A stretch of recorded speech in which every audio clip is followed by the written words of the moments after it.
भारतीय सीमा में घुसा चीनी युद्धपोत, लेकिन बेरंग लौटा। सपा ने पिछड़े वर्ग के लोगों को लेकर केंद्र से किया सवाल। गंगा में रोज स्नान करने वालों को नहीं हुआ कोरोना। आरजेडी नेता का एनडीए पर पलटवार, एम्स के नाम पर ठगी कर रही है सरकार। विपक्ष ने कृषि संबंधित विधेयक का किया विरोध।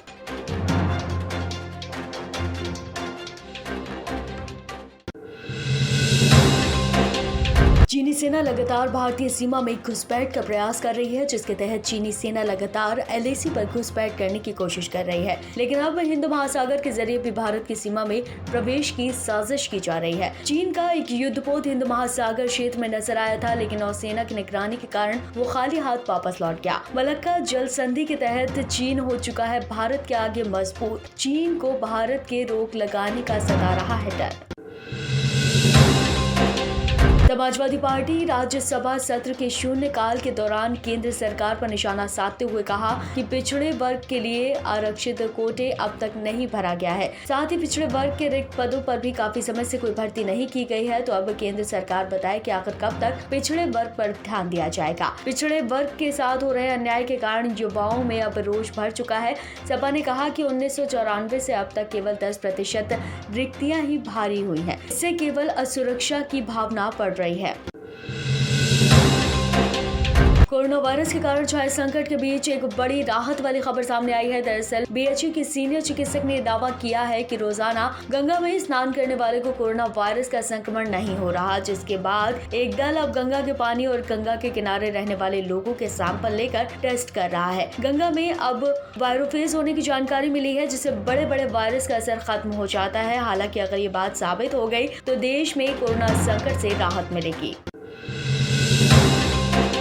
केंद्र सरकार ने बिहार के दरभंगा में एम्स बनाने की इजाजत दे दी है, जिसके बाद विपक्ष एनडीए को घेरने की कोशिश कर रहा है। इसी कड़ी में आरजेडी नेता भोला यादव ने एनडीए पर हमला करते हुए कहा कि एनडीए के नेता एम्स के नाम पर अपनी पीठ थपथपाने में लगे हैं। लेकिन सच तो ये है कि जब जब चुनाव आता है तब एनडीए के नेता एम्स बनाने की बात करने लगते हैं, लेकिन आज तक धरातल पर नहीं उतरा। एनडीए केवल जनता को ठग रही है।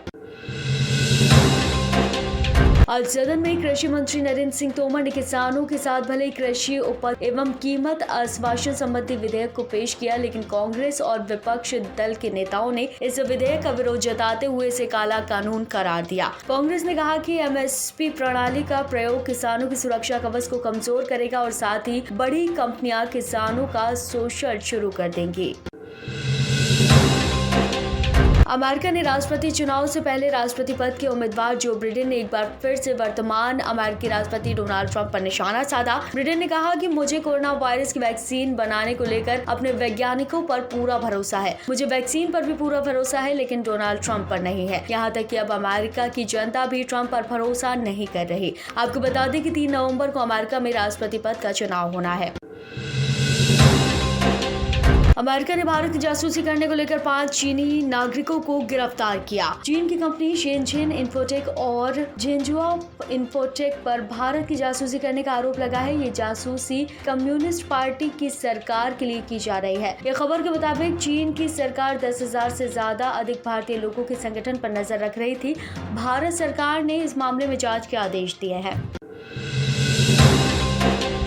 बीजेपी के राज्यसभा सांसद अशोक गास्ती का आज कोरोना वायरस के संक्रमण के कारण निधन हो गया। करीब 15 दिन पहले बेंगलुरु के मणिपाल अस्पताल में भर्ती कराया गया था। इसी साल कर्नाटक के राज्यसभा सांसद चुने गए थे गास्ती। सांसद की मौत पर उपराष्ट्रपति कर्नाटक के सीएम ने शोक जताया। 55 वर्षीय गास्ती पेशे से वकील थे।